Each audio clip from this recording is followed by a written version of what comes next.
Si, iny misy client de paraiso izy. De aza tiany le manao hoe bonjour de veloma na de tsy mividy aza izy de raha ohatra ka mividy izy atao hoe masoava. Oui madame, saly bye zany andaso. Aza diny le manatroatro. Domaine-ko zany. Salame madame Ampelasoa fait problème be fatroa. Zay nakonako azy solomaso. Ka zay mihitsy liako toy fa na de zany tsy raha mila tabatabanao mafy raha zay.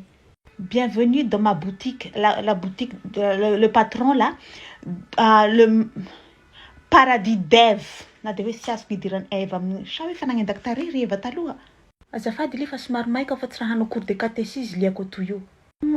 Zay zany mampisy fahatroanao. Fâché lava zany hanao fatiguer le cœur et le corps de lasa haché une évacuation par ton visage. Bon, ka iny produit ampiasan'ny patron-nao roy amin'ny tarehiny io.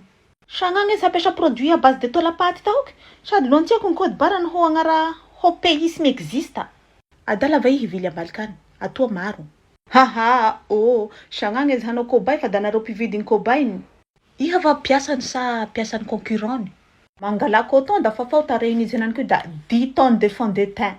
No manambola da vidiana amin'ny L'Oréal io, je sais pas quoi. Nao tse, aia patron-nao.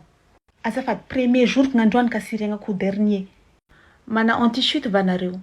Chute, fanafody mampangina? Ataoko iny vavanao na tsy mihily. Za mila anti-chute amin'ny volo mihintsa.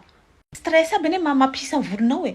Reraky le cerveau de reraky les cheveux. Alors tout va bien? Tout va bien, plus que bien de ça n'existe pas. Tout va mal, tsy mahatapa-kevitra vendeuse-nao toy. Fa nga tsy niasanao no ataonao? Nataoko ngasa conseiller vendeuse fa j'ai conseillé sur la vente de produits. Ahoana? Mihisam-bolo izy fizy, misy fatroa izy feverako an'io seky problème tokantragnon'io misy korotagna ao. Fa ina moa no diranao amin'ny vie privée-n'olona? Zay raha fanjakako, de conseiller les autres, toujours hanao fogna diso. Sady a bazary igny misy ampela-zay amin'ny fidira-mpamarotsy vary igny misy mpamarotsy menaky tare hitako moramora kokoa, abordable. Mialatsiny tompoko andao no ampitoko produit tena efficace ary azo atao hoe naturel. Mana ihany lahy. Ao mo agniteko anazy, Bestabine, Mentil, Probastomine, fleur naturel manao akory zany zao.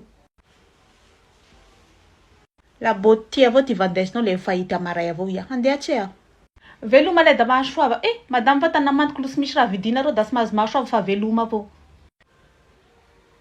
Pelagegy. Mampalahelo gn'olombelo. Olo mavandivandy magnatrohadro anazy koa gny tiany pahala n'olo mizakagny marina. Par contre la Sissi, on a besoin de parler. Si taleva kumbiasha igny fa miaina amina fa ho voaroka.